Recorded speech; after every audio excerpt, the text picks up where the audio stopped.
Hola, bienvenidos a un nuevo programa de Expediente INACIPE, Academia Mexicana de Ciencias Penales, este espacio que el Canal Judicial nos otorga para hablar de los temas más relevantes en materia de ciencias penales.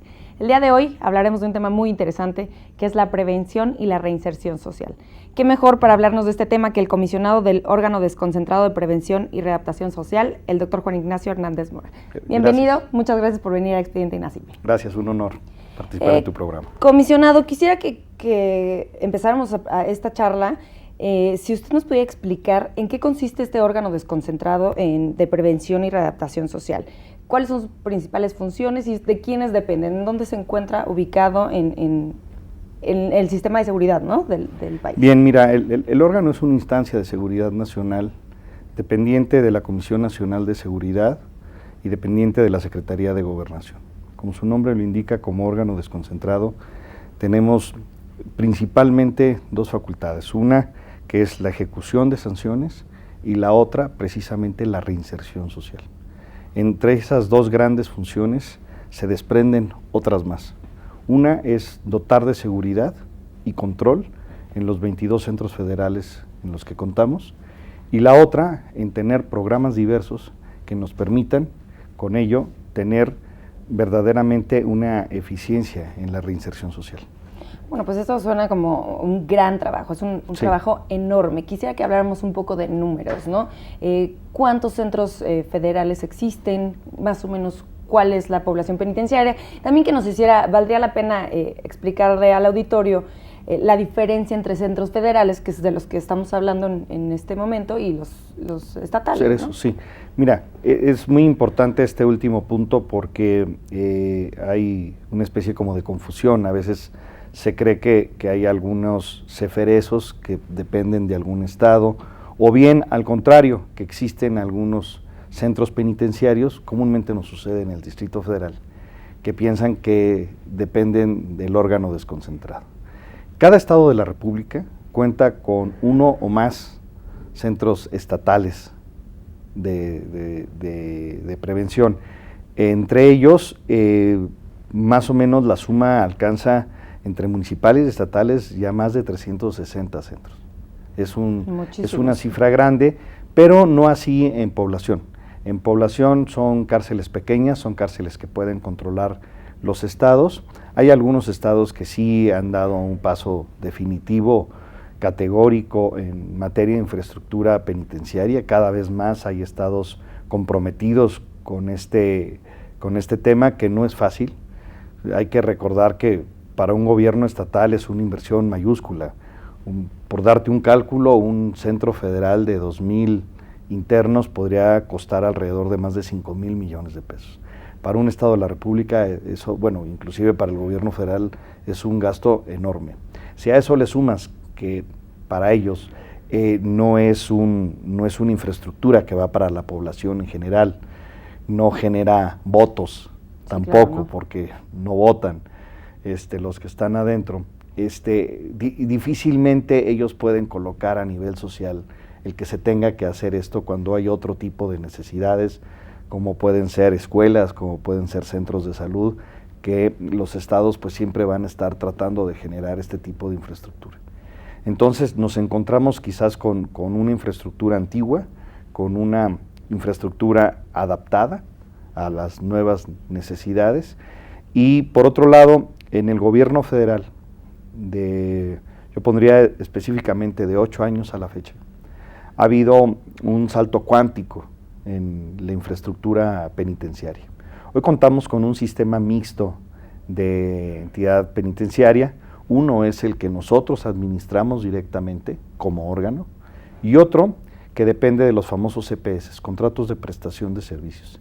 Y estos consisten en tener centros creados por empresas, y estas empresas se dedican a administrar el centro, no a la seguridad, ni al control, ni a la legalidad. ¿Y esos cuántos centros son? O sea, ¿de esos ya existen? Esos ya existen, ahorita tenemos operando más de cuatro centros, y en Marías, pues bueno, prácticamente están administrados de esta forma, salvo la colonia penitenciaria que tenemos en Bugambilia. Contamos con estos centros que la gran ventaja es que a 30 años vamos a tener no solamente un servicio similar al que hoy en día tenemos, sino mejor. Esto es, se van a modernizar los centros de cómputo, se modernizarán los centros que no son invasivos para las revisiones que se tienen que hacer a los visitantes. Se tendrá también mantenimiento de pintura, mantenimiento de alumbrado. Entonces, esto significa tener un sistema muy eficiente, empresarial, y nosotros estamos, la verdad es que congratulados con este tipo de sistemas porque permiten y dan certidumbre a muchos años de contar con un sistema penitenciario totalmente acorde a las necesidades diarias y aparte modernizándose día con día. O sea, se han notado los beneficios de este sí, sistema, y se van a notar cada vez más. Nosotros creemos que el tener este sistema mixto, primero, nos permite a nosotros tener un control con los que ya existen. Pero si en un futuro tendríamos que crear, como se tuvo que crear en muy poco tiempo, un espacio penitenciario, por darte un dato, apenas en el 2007 nosotros teníamos alrededor de 4,000 internos federales. Todos los demás estaban repartidos en la República Mexicana. Pero hoy en día tenemos nosotros más de 24,900 internos federales. Y esto gracias a la infraestructura que se le dotó durante los últimos años. ¿Antes qué pasaba? O sea, ¿no había capacidad o...? Antes no ¿Por qué teníamos, no puede ser que ahora haya más delitos federales? No, antes lo que no teníamos era capacidad penitenciaria. Y hoy en día la tenemos de sobra. Hoy podríamos contar, una vez inaugurado el CPS de Chiapas, ya vamos a contar con un Ceferezo en Chiapas de más de 2,500 espacios. Contaremos también con otra cárcel que está en construcción, que está en Ramos Arizpe, que contará con otros 2,400. Y en Papantla, que tendremos ahí alrededor de menos de 2,000 internos. Y esto nos va a dar como resultado tener alrededor de unos 40,000 espacios. ¿Y podremos decir que la tendencia es que todos los centros se vayan a ser administrados por empresas? No, yo considero que tuvimos que dar este famoso salto cuántico precisamente apoyados en este esquema público-privado de CPS. A veces se le conoce más por PPS, que son las siglas en inglés de estos contratos de prestación, pero no, al contrario, nosotros lo que queremos es fortalecer, ¿no?, lo que ya tenemos, y en dado caso de que se requiera uno por la magnitud de infraestructura, bueno, será decisión de las autoridades federales, de la Secretaría de Hacienda, de la Secretaría de Gobernación, el decidir si puede continuar con este modelo público-privado, pero hasta hoy en día contamos hasta en este momento con esta infraestructura y considero que con lo que estamos haciendo en los estados no debemos de necesitar más. Esa es un poco la intención, que no necesitemos cada vez más cárceles, sino al contrario, que verdaderamente, más bien, contamos con un aparato normativo que nos permita tener una ejecución de penas eficiente y que con ello podamos verdaderamente fortalecer a los estados de la República en sus propios cerezos. Quisiera que habláramos un poco de, bueno, ya me estaba diciendo más o menos la población penitenciaria que hay, quisiera que habláramos del personal que trabaja en estos centros. ¿Necesitan alguna capacitación especial? También saber si los internos están clasificados de alguna manera y pues por lo mismo el personal requiera capacitación específica. Sí, déjame comentarte que en este sentido, desde la llegada del comisionado Alejandro Monterruido y de tu servidor en el órgano, hemos puesto especial énfasis a la capacitación. Entre las características yo pondría en primer lugar la honestidad y en segundo lugar verdaderamente la entrega al trabajo. Es un trabajo muy demandante, es un trabajo que requiere de una vocación especial y que no es fácil encontrar en los estados o en las entidades federativas y en el Distrito Federal. Comentarte que para un policía federal o para un policía estatal, el enfrentarse a la corrupción es algo habitual, que pudiera tener durante la semana 1, 2, 3 encuentros con algún acto de corrupción. El problema de nuestro personal es que se lo puede encontrar las 24 horas. Claro. El nivel de presión es brutal y entonces requiere de una templanza y requiere de determinados valores. Y eso es lo que más o menos estamos inculcando. Y te digo más o menos porque lo que quisiéramos es tener ya un programa integral sobre el personal penitenciario. Hoy en día contamos ya con una capacitación permanente. En principio, cuando ya tenemos a los perfiles que han sido aprobados por un examen de control de confianza, que es muy riguroso, como tú sabes, en este tipo de exámenes, tienen que pasar un examen toxicológico, socioeconómico, tienen que pasar un examen de polígrafo y un examen de salud. Y aquí comentarte un tópico, en el examen de salud muchos nos reprobaban, porque teníamos grado 1 de obesidad. El grado 1 de obesidad le puede dar hasta deportistas, ¿sabes?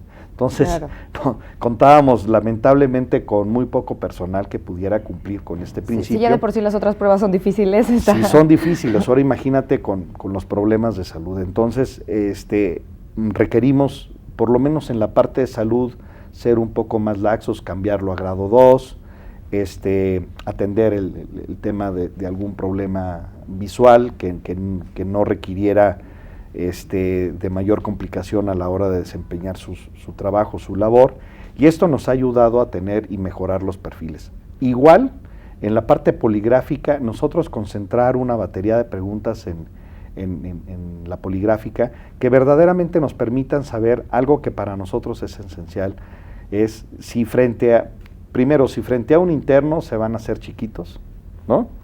Sí. Si no tienen el carácter o las agallas de enfrentar a un delincuente, eso es primerísimo lugar, porque comúnmente pensamos que el polígrafo tiene que ver con mentiras.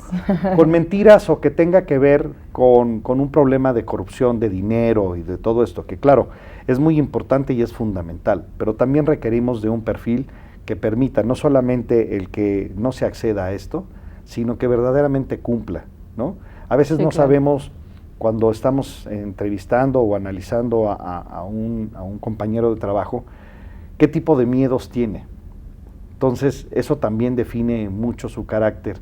Y si en ello va el que se vea vulnerado en su seguridad, el que se vea vulnerado también en su integridad, pues bueno, es una persona que a lo mejor nos puede servir en un área administrativa, pero no enfrentando a delincuentes a diario, las 24 horas, y además en un trabajo muy demandante en cuestión de horas dentro de un centro federal, porque ellos también están en una especie de reclusión por estar vigilando. Temporal, ¿no? Temporal. Sí. En la academia que tenemos nosotros en Veracruz, estamos ya en un nuevo diseño de materias que permitan verdaderamente tener a personal mayor, mejor capacitado. No, bueno, comisionado, todavía me quedan varias preguntas, pero sí, tenemos que adelante. Hacer una pausa y volvemos con el tema. Muy bien. Al auditorio, por favor, continúen con nosotros. Estamos en Expediente INACIPE, Academia Mexicana de Ciencias Penales.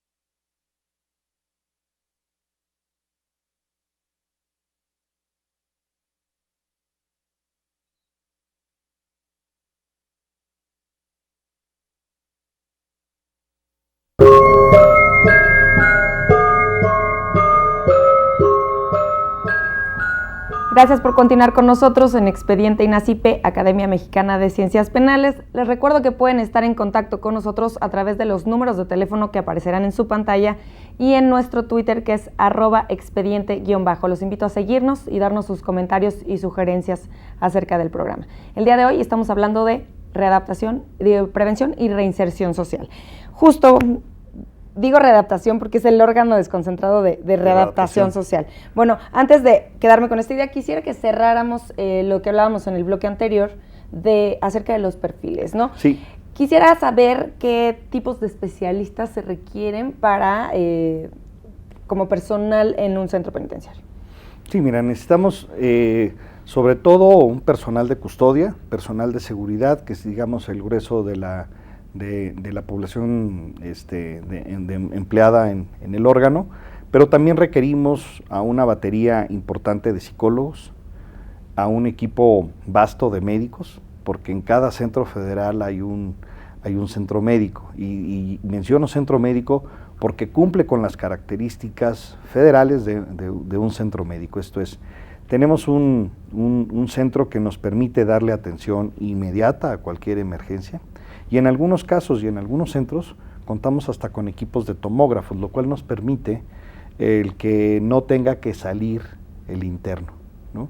Tenga que quedarse recluido y en una atención totalmente profesional. Entonces, digamos que eso son el personal que directamente está trabajando con el interno. Tenemos obviamente un personal administrativo, son cárceles muy grandes que requieren primero de mucho rigor y control en la administración, porque son muchas comidas las que se dotan, son muchos fármacos los que se dan a diario en cada centro, pero también hay un gasto inherente dentro de los centros, como son los gastos de mantenimiento y de seguridad, además de contar con un grupo directivo capacitado en ello.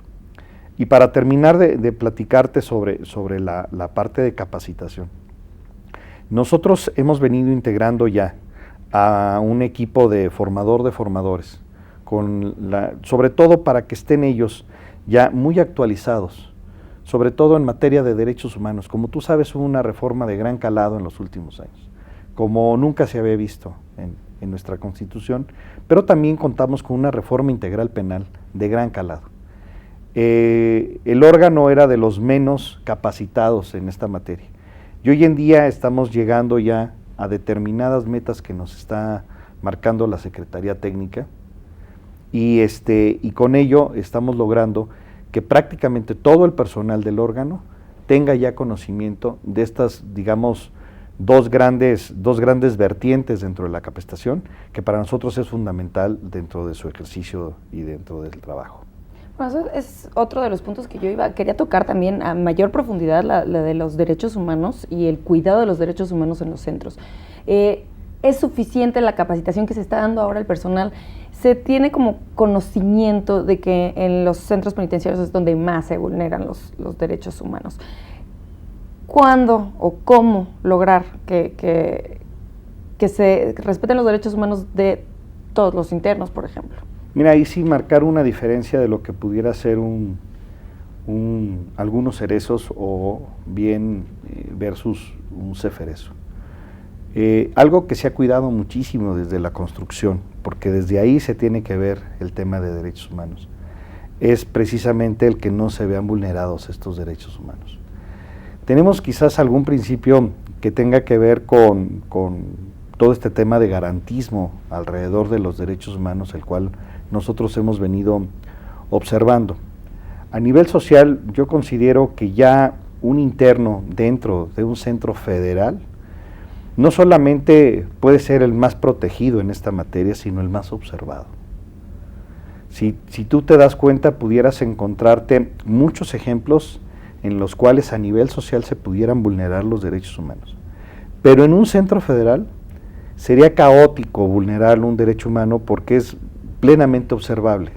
Están internos, se notaría la actitud o la actuación hacia el interno, además de tener nosotros al tercer visitador constantemente yendo y recomendándonos, pero sobre todo a un nivel que nos permita ir perfeccionando lo que se requiere en esta materia de derechos humanos. Entonces yo considero que en esta parte se ha venido trabajando muy fuertemente. No solamente los derechos humanos requieren de capacitación, necesitamos que nos la creamos, ¿no? Claro. Mucho de lo que nos sucede a nivel social es que si nosotros llegamos a presumir que contamos, por ejemplo, con un programa H en la alimentación de los internos, hemos encontrado reacciones muy encontradas, decir, oye, son delincuentes, quizás no merezcan tener este distintivo que hay algunos restaurantes en Polanco que ni lo tienen, y nosotros contamos con programas de higiene y de preparación que requieren prácticamente de grandes requisitos que solamente los grandes hoteles o los grandes restaurantes pueden contar con ello, y nosotros lo estamos haciendo en cada centro. Eso por darte un ejemplo. Y en materia también de salud, hacia las demandas que tienen nuestros internos en requisitos de salud son muchísimas, y estamos haciéndole frente en todos los centros. Eso también cuesta.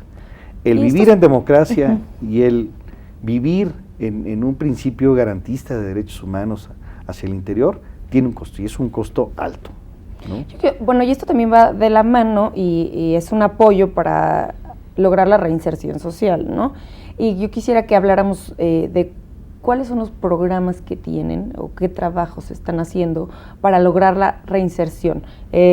También me gustaría que hiciéramos la diferencia entre readaptación y reinserción social, porque bueno, el órgano desconcentrado todavía tiene la denominación de órgano desconcentrado de prevención y readaptación social, ¿no? Pero te cuento, en la reforma del 2008 cambia este término de reinserción, ¿no? Y este es un principio mucho más amplio, ¿no? Hay algunos criterios encontrados sobre qué es la readaptación y qué es la reinserción. Hoy en día esta reinserción es una obligación de Estado.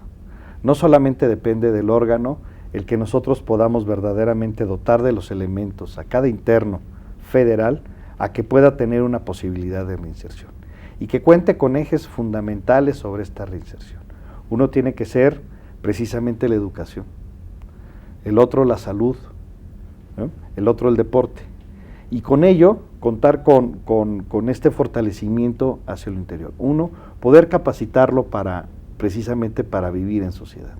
Y esta capacitación no solamente tiene que ver quizás en los aspectos manuales o técnicos o de alguna disciplina, sino también en el que se integren socialmente, sí, que eso es lo difícil. Él podrá ser un muy buen ebanista, él podrá ser muy buen artesano, se puede convertir quizás hasta en escritor, hemos tenido casos, pero lo más importante es que ellos se mentalicen a que lo que hicieron estuvo mal y que ahora tienen que tener otro tipo de vida. Bueno, por ahí es un como trabajo mutuo, ¿no? O sea, el interno también tiene que estar dispuesto. El interno cumple con medidas disciplinarias rigurosas. Con rigurosas no quiero decir que sean atentatorias de derechos humanos, sino que no se vean relajadas, ¿no? Porque este principio de disciplina es para todos, desde el más famoso delincuente, ¿no?, hasta el primo delincuente. Y claro, hay grados conforme al perfil criminal. Como sabes, nosotros tenemos ahí centros de alta seguridad que requieren de mayor disciplina, que requieren de mayores normas, ¿no?, que rijan la vida interna del centro, y otros, como en Marías, que pueden tener inclusive hasta familias viviendo con ellos en un pleno desarrollo social interno, ¿no? ¿Esa es la realidad de las Islas Marías hoy? Mira, en las Islas Marías hemos venido cambiando el perfil criminal del interno que está yendo a Marías. Efectivamente hubo una época en donde era una colonia penitenciaria y durante muchísimos años se distinguió por ser esta colonia penitenciaria. Inclusive fue ejemplo internacional esta colonia que a lo largo del tiempo y lo aquilosado y lo complejo que fue tener Marías durante algunos años, desvirtuó parte de esta colonia penitenciaria. Después se tuvo la idea de tener centro de alta seguridad dentro de Marías, y esto conllevaba a tener no solamente una infraestructura para tal caso, sino que requería también de muchísimos recursos económicos, porque Islas Marías está bastante retirado de Nayarit, que pudiera ser el estado más cercano que le pudieran quedar a estas islas. Pero hoy en día tenemos un perfil de internos que no estén mezclados con la delincuencia organizada, que no estén involucrados con delincuencia organizada, que sean sentencias menores a 5 años, que eventualmente y de forma voluntaria se tengan a familias, ¿no?, de estos internos y que tengan pocos recursos económicos. Y hago énfasis en este último punto, porque sí es muy importante que la reinserción tenga que ver con esta parte social.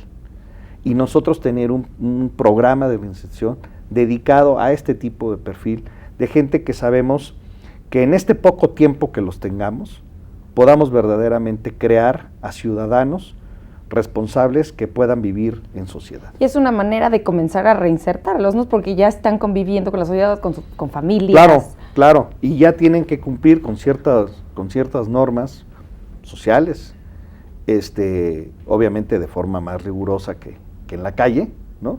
que en cualquier población, pero esto les va a permitir que esa disciplina, ¿no? y esa reinserción vaya en buenos términos. ¿Se tiene algún estudio o algún resultado cuál es el resultado de sus programas de reinserción social? ¿Funciona? ¿Ha estado funcionando? ¿O cuáles son los retos? Considero que va a funcionar, y va a funcionar en la medida que nosotros verdaderamente estemos actualizando y trabajamos en el perfil criminal. Esas son las claves del órgano y ese es un trabajo constante que debemos de hacer. Y aquí no podemos lanzar campanas al vuelo porque no podemos generalizar hacia quién verdaderamente está penetrando y llegando bien la reinserción. Tenemos programas de reinserción para adolescentes que yo creo que ahí sí tenemos un alto porcentaje de reinserción. ¿Por qué? Porque todavía cuentan con sus padres, porque cuentan con una familia núcleo, porque deben de estar compurgando la pena muy cerca de donde viven sus familiares, que son condiciones importantes para esta reinserción. Y además, a una determinada edad en donde es mucho más fácil poder llegar a establecer programas. Y lo más importante que nosotros creemos es que algo que pudiera verdaderamente darle la vuelta en la reinserción es hacerlos útiles. El interno se debe de sentir útil, antes que nada, ¿no? En materia de trabajo. Y esto es muy importante. Y está el punto de trabajar, ¿no? También se puede, los internos pueden trabajar en los centros. ¿La palabra correcta es pueden o están obligados a trabajar? No, pueden trabajar, no están obligados. Hay muchísimos que intentan trabajar en los centros federales, que lamentablemente por capacidad, pues la industria penitenciaria no da para el 100%. Tenemos ciertas características de gente que pueda trabajar. Esto es, requerimos de una buena conducta durante su estancia, requerimos de determinadas condiciones. Hay gente de alta peligrosidad que jamás va a poder trabajar en un centro federal por sus características. Pero tampoco, criminales. Entonces también se podría decir que jamás se podría reinsertar a la sociedad. Mira, yo considero que en algunos casos que son extremos y que son muy focalizados y que pueden tener hasta nombre y apellido, es muy difícil. Es muy, muy difícil. Inclusive hasta por lo que significan socialmente, ¿sabes? Sí, claro. ¿No? ¿Quién le puede creer a determinado, no quiero mencionar nombres por no catalogarlos, pero a determinado personaje o personajes que nosotros conocemos? Y quitando que terminen su pena y estén vivos, ¿no? Y que tú les creas como sociedad que ahora se van a dedicar a la venta de coches o que ahora se van a dedicar a la seguridad privada. Bueno, eso si alguien los contrata. Sí, claro. Hay un tema que se ha tocado mucho y lo he escuchado, también lo vi como uno de los temas que ustedes trabajan, de la homologación de los centros federales. ¿En qué consiste esta homologación y qué tan lejos estamos de que se logre? Bien, nosotros estamos ya trabajando con criterios homologados en todos los centros federales. Lo que queremos, y ahora lo estamos fortaleciendo con la nueva ley de ejecución penal, es precisamente contar con protocolos actualizados, definidos, sobre el uso legal de la fuerza, sobre protocolos de actuación que nos permitan, una, no vulnerar derechos humanos, dos, proteger a nuestros propios empleados, ¿no?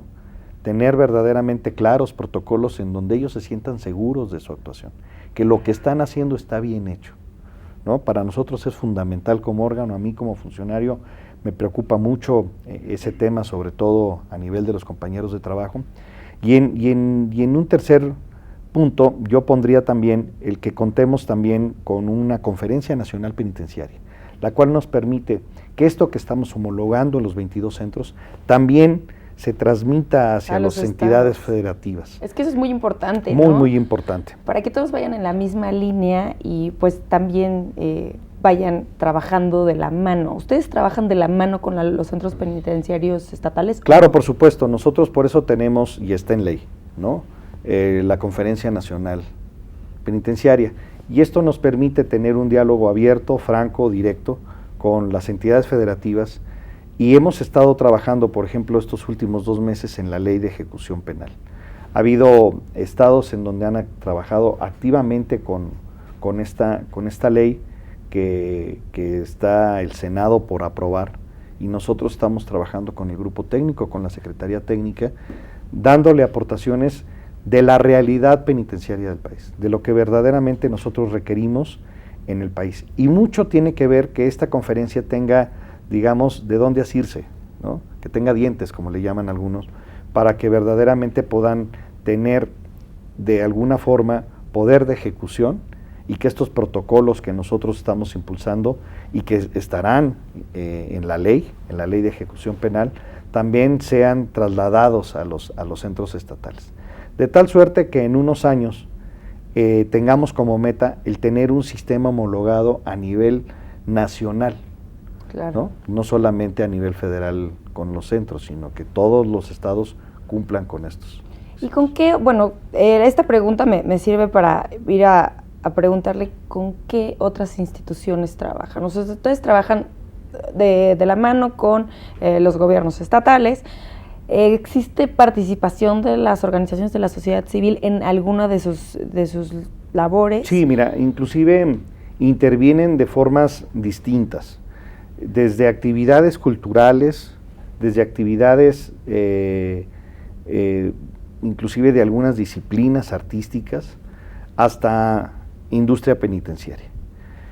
Pero hay otras en donde están más enfocadas hacia el trabajo del interno, hacia qué estamos haciendo a nivel psicológico, qué estamos haciendo a nivel social y de salud, y esas son organizaciones en las cuales nosotros pues tenemos muchísima atención, porque son autoridades o son una voz autorizada que nos permite verdaderamente tener un poco el pulso de lo que está sucediendo en la República. Y no estoy hablando solamente de lo que pudieran hacer en un trabajo interno hacia los 22 centros, sino también hacia pues todos los demás cerezos que hay en las entidades federativas y en los cuales están actuando constantemente. Tiene que ver también mucho una cuestión que yo quisiera tratar, si me permites, sí, claro, que es nuestra relación con el Poder Judicial. Muchas también de estas organizaciones están preocupadas por el debido proceso y están preocupados porque verdaderamente los procesados no se les vulneren, ¿no? Sus derechos, sobre todo de ser representados, de poder llevar verdaderamente una litis como cualquier ciudadano más, y que puedan con ello culminar ya sea en una sentencia favorable o bien en que sean bien defendidos. Y también en la observancia de la ejecución de sanciones, ¿no? Es correcto, en la ejecución de sanciones, hoy en día con la reforma vamos a contar con jueces de ejecución.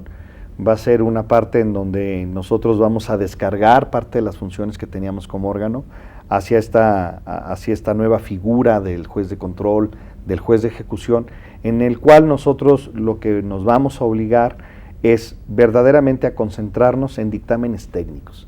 Dictamen técnico que ayude al juez, ¿no?, a una mayor comprensión y a una mejor decisión que se tome sobre esa ejecución de pena, ¿no? Y en la actualidad ustedes son los que verifican la sanción, que se cumpla con las sanciones. Ustedes tienen oportunidad de, claro, por ejemplo, pedir que salgan, que se reduzca la pena por buen comportamiento, ¿sí?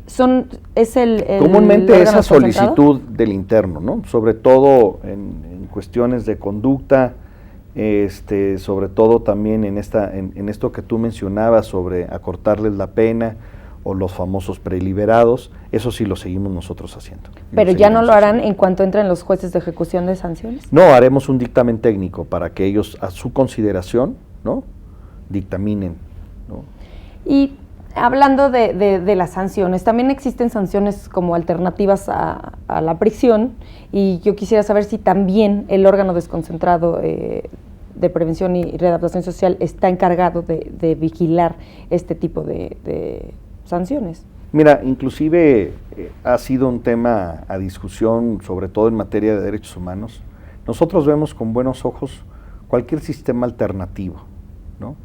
Hay que considerar que la privación de libertad debe ser, digamos, el último, ¿no?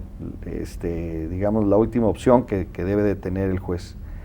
Pero si en ello ya la tecnología nos permite tener, por ejemplo, los brazaletes que controlan ya sea una prisión domiciliaria, una prisión en alguna ciudad, que esté totalmente delimitado en espacios físicos su internamiento, pues esto permite, dependiendo del perfil, de que verdaderamente se llegue a cumplir y a sancionar bien, ¿no? Puedes tener, sobre todo en materia de adolescentes, puedes crear a lo mejor un trauma, sin lugar a dudas, en algunos adolescentes que se vean recluidos por el perfil y por lo que cometieron. Pero si a ellos les das esta alternativa de tener un brazalete en el cual se están comprometiendo a determinadas cosas, y además la familia también se está comprometiendo a esta reinserción, creemos que no es necesaria la reclusión. Señor comisionado, tenemos que hacer nuevamente una pausa, pero volvemos con el tema. Adelante. Al auditorio, por favor, continúen con nosotros. Estamos en Expediente INACIPE, Academia Mexicana de Ciencias Penales.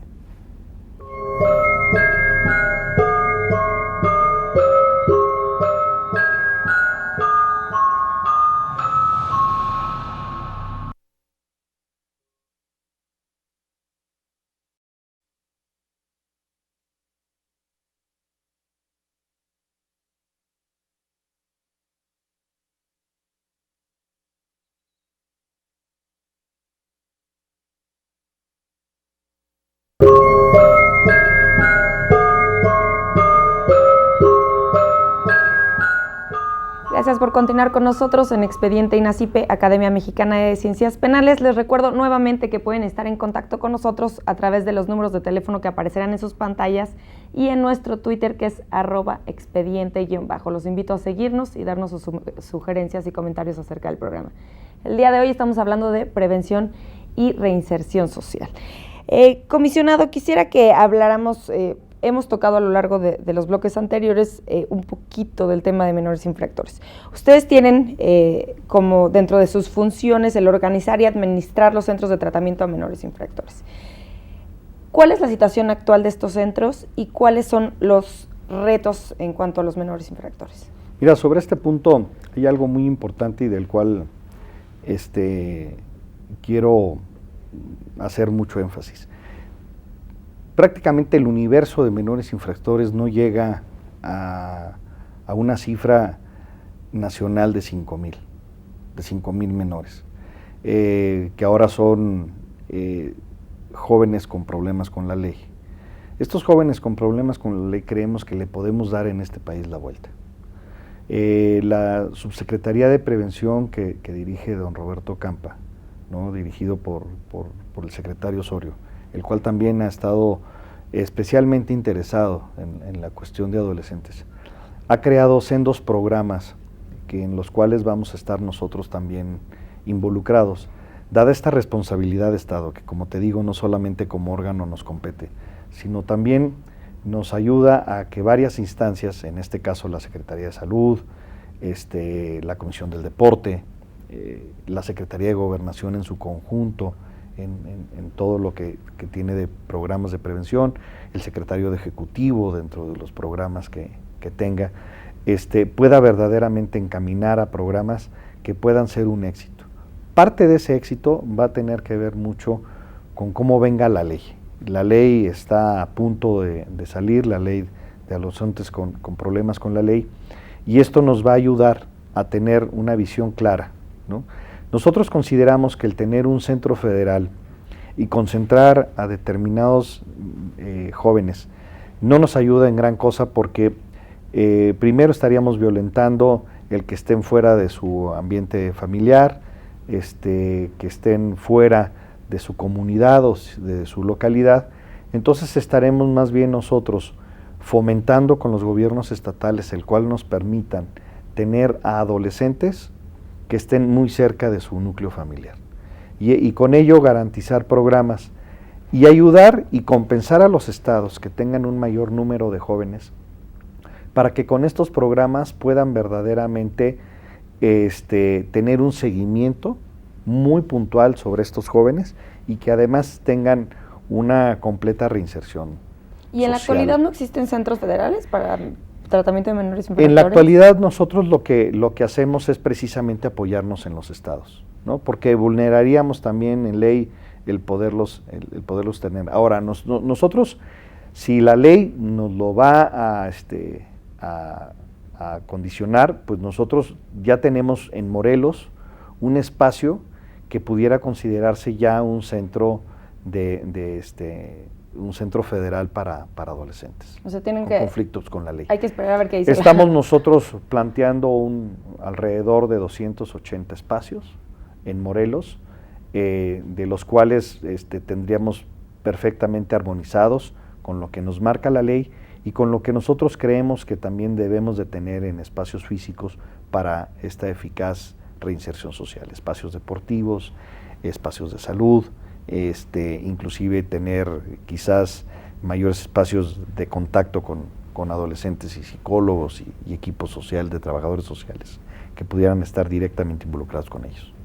Pues el día de hoy estamos hablando de prevención y de reinserción social, de las funciones del órgano desconcentrado, pero ¿a qué tipo de prevención se refiere en cuanto a las funciones del órgano administrativo desconcentrado? Sí, mira, en la prevención no solamente estamos acotados a lo que tengamos en nuestras propias áreas dentro del órgano. Como te mencionaba, también hay una senda subsecretaría de prevención, que es la que nos ayuda a dirigir, ¿no?, y a establecer programas y crear con ello inercias de lo que ya viene haciendo y los esfuerzos que está haciendo el secretario Osorio y el comisionado Rubido en este sentido, ¿no? Uno específicamente tiene que ver precisamente con la capacitación para el trabajo. Para nosotros es fundamental que ellos puedan tener, ¿no?, directamente un espacio en el que la sociedad les vuelva a dar una oportunidad. Y eso no solamente tiene con la sensibilización hacia el interno, sino con una sensibilización social que permita verdaderamente que nosotros como sociedad aceptemos a los que van saliendo a un trabajo digno y respetado. ¿Ustedes tienen algún tipo de convenio con empresas que puedan contratar a personas? Claro, inclusive hay empresas que trabajan con nosotros desde el interior del penal y otras empresas que por lo que hacen les viene muy bien la mano de obra a la que fueron ellos. Porque eso les ayudaría a los internos, ¿no? Es como sí, una carta sobre de todo recomendación. que en la capacitación de los internos, en esta capacitación para el trabajo y en esto de sentirse útiles, ¿no? Lo importante es que ellos cuentan ya con herramientas y con conocimiento suficiente para enfrentar cualquier trabajo que tenga que ver con ensamblados, cualquier trabajo que tenga que ver con carpintería, cualquier trabajo que tenga que ver con ciertas cosas que tengan que ver de manera manual, de manipulación manual, para que ellos, aprovechando su adiestramiento, puedan seguir trabajando, ¿no? Y sí, se cuenta con convenios industriales, y como te digo, no es obligatorio, al contrario, tenemos una lista de espera importante para que ellos puedan entrar a este rubro que se llama industria penitenciaria. Además, lo estamos perfeccionando también en ley, porque quedaba un poco ahí a la deriva cómo se debía de considerar el trabajo penitenciario, ¿no? Y mucha de esta idea tiene que ver con esa obligatoriedad que ya no existe, pero sí en establecer, por ejemplo, un mecanismo como es un fondo, en el cual ellos reciben un porcentaje menor, ¿no?, porcentaje pequeño, para que puedan estar en el día a día comprando algunas cuestiones que requieran en la tienda, ¿no? Un rastrillo, un jabón, algún alimento que no se dé en la alimentación diaria. Por otro lado, un fondo que es un porcentaje importante hacia su defensa, hacia los abogados, y otro fondo a su familia, ¿no?, que permita garantizar que independientemente de que el interno esté recluido, pero es que ese trabajo por lo menos reditúe en un beneficio directo e inmediato a la familia. Y por otro lado, crearle un pequeño fondo a su salida, de tal suerte que cuente con algún recurso y con ello ya salga. Al interior de los penales federales hay diversos concursos y estos también permiten que tengan mayor creatividad y mayor impulso. Hay que recordar que muchos de los que son internos jamás han tenido un reconocimiento, jamás han escuchado un aplauso. Entonces, esto ocasiona de que aparte de que no se sientan útiles, no se sientan reconocidos por la sociedad. Y creemos que verdaderamente esa mezcla puede ayudar a crear mejores ciudadanos. Comisionado, hay un tema que, este programa realizado por medio de la Academia Mexicana de Ciencias Penales y el Instituto Nacional de Ciencias Penales, nos interesa mucho las cuestiones académicas y las de investigación. Y le pregunto esto porque vi que en la página de internet de la Comisión Nacional de Seguridad que hubo un concurso nacional de investigaciones criminológicas. ¿Cuál es la importancia de la investigación y los resultados académicos para la labor que ustedes tienen? Mira, es fundamental porque a nivel social ha habido una transformación enorme en materia penitenciaria, y no se diga en materia criminal. El criminal de hoy en día es muy distinto y dista mucho al criminal de los años 20, al criminal de hace 40 o 30 años, en donde el problema que se tenía en el país era casa, robo, habitación y abigeato. Entonces, de ese México de los 60, 70 a este México del nuevo siglo, pues tenemos ya un perfil criminal mucho más complejo y mucho más peligroso y violento. Entonces eso requiere también de sendos estudios que nos permitan verdaderamente dilucidar en dónde estamos parados. Si bien es cierto, podemos con una población que tiene perfiles que han sido siempre iguales, que por necesidades económicas, ¿no? Que por su entorno social hemos podido verdaderamente ayudar a mucha población interna a que se reinserte.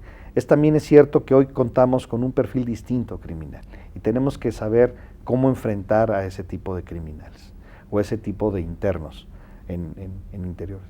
Porque además tenemos un modelo penitenciario que dista mucho de otros modelos internacionales, y los otros modelos internacionales jamás se detienen a pensar en la reinserción, sino en el compurgamiento de esa pena, en que verdaderamente le garantice a la sociedad que él está castigado, ¿no? Y él está compurgando esa pena la cual cometió, ¿no?